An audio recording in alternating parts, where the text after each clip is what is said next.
This is the Riverhawk Report for Thursday, February 4th, 2010. Basketball, the only game in town last night. The Riverhawks, both women and men, hosting St. Michael's at the Costello Gymnasium. We also have a sure sign that spring is coming. College baseball polls are beginning to surface, but we'll start with our hardwood report. Fasten your seatbelts. A couple of dramatic games, a couple of nail-biters, and in the end, a couple of Riverhawk wins, but that does not begin to tell the story. The women first. Bianca Simmons hit a short jump with 1.6 seconds remaining on the clock to give the Riverhawks a 64-62 win over St. Michael's. Head coach Kathy O'Neill says Simmons is the person they want to have the basketball with the game on the line. She can do a lot, right? She can create, she can get her own shot, but she can pass the ball too. So that's, we were trying to get the ball into her hands for not exactly that, but it worked.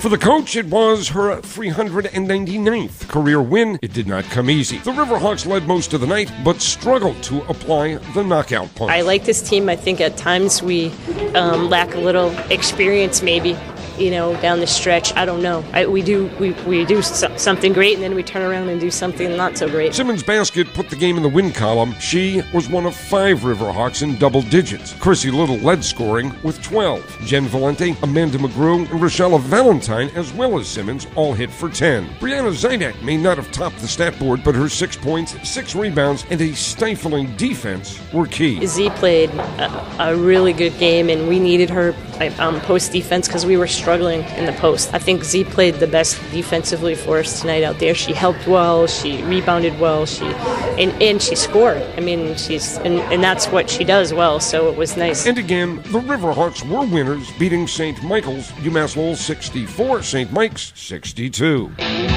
As for the men, the Riverhawks took the phrase dramatic come-from-behind victory to a whole new level. It's one of the best wins in UMass Lowell history as far as comebacks is concerned. We were down and out with 10 minutes to go, and to come back and beat them, and they played great. Credit's got to go to St. Michael's. They played great. They made shots, and we never quit, and that's a real good thing. That's head coach Greg Horrenda. UMass Lowell men defeated St. Mike's 85-82 in overtime, but it was anything but easy. The Riverhawks trailed early, 24-2 at the start, and things did not get better right away. In fact, they trailed by 24 with 11 and a half minutes to play. All we wanted to do was get into single digits, before, with realistic time left. And once we got to single digits, we had the eyes of a tiger, and our press really bailed us out. The press really helped us. They threw the ball. Robbie Walton rebounded. Ali was awesome defensively and offensively. Keola was great. The Riverhawks got it to single digits, a 9-point deficit with 6:14 to play, on a basket by Marcus Johnson. Tied it on a Max Kerman fallaway with 1:27 to play, and then grabbed the lead on a short jump by Kyle Keola in the final minute of regulation. Then St. Mike's forced overtime. We didn't deserve to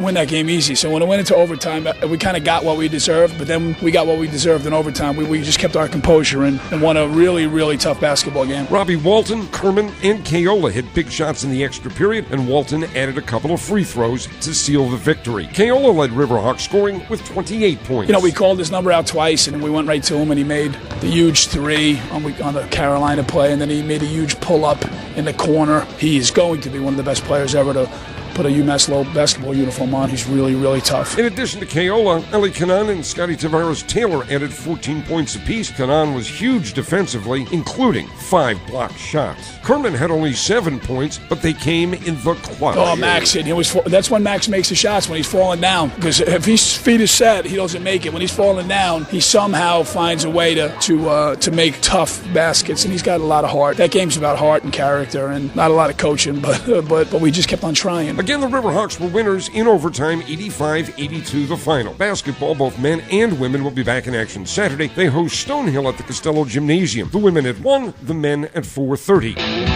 UMass Lowell baseball Riverhawks picked to finish 4th in the 14-team Northeast 10 Conference. Franklin Pierce University is the preseason favorite. The Riverhawks were one of 3 teams to receive first-place votes. A year ago, the team went 25-21, 15-15 in the conference, but head coach Ken Herring does not expect a repeat of that. 15-15 is not acceptable here. I'd be completely shocked if that's where we're at the end of this year. How good can this team be? Herring is a believer. Pitching is the key. I will take our pitching against any team in the country. If we can get our confidence going on the offensive side of the ball, I think we could do whatever we want. I think we can win the conference. I think we can win the regional. I think we can go to the World Series. With the pitching that we have, pitching wins baseball games, and especially now with the Wood Bat Regional, if we get to that tournament, it's going to be awful tough to beat us. Herring mentions the NCAA tournament, and simply put, that is the goal. I want to get back to the NCAA tournament. I think once you put yourself into that class and get back to where we belong, anything can happen. We've got a good schedule. We've probably got the toughest schedule of anybody in our conference, but I did that knowing I want to be prepared for conference play. We challenge ourselves with a good schedule that they're all winnable games, but it'll make us tougher in the end. I just want to get to the tournament. My ultimate goal is to host a regional right back here. The start of the 2010 season is not that far off, by the way. UMass Lowell faces Dominican in a doubleheader February 27th. That date's correct, February 27th. The game's to be played in Petersburg, Virginia.